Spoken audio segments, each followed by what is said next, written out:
ये इस वक्त मैं कालूमेरा के सामने नीचे दौड़ पे मौजूद हूँ और दौड़ का खूबसूरत मंज़र जो है आपके सामने है।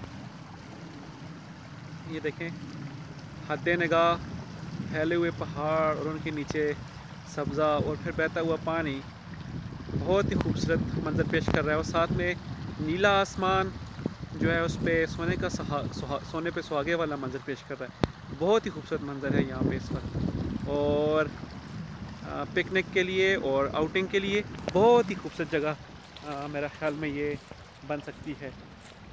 बहुत अच्छा मकाम है, बहुत अच्छा सियाहती मरकज़ बन सकता है, पिकनिक पॉइंट बन सकता है।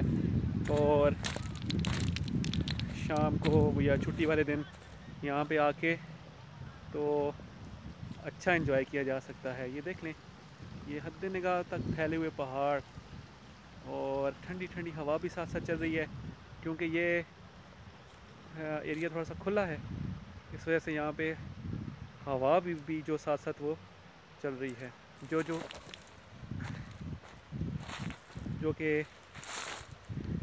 इस जगह पे रहने का और ठहरने का जो है लुत्फ़ दुबाला कर रही है। बहुत ही खूबसूरत मंज़र है यहाँ पे।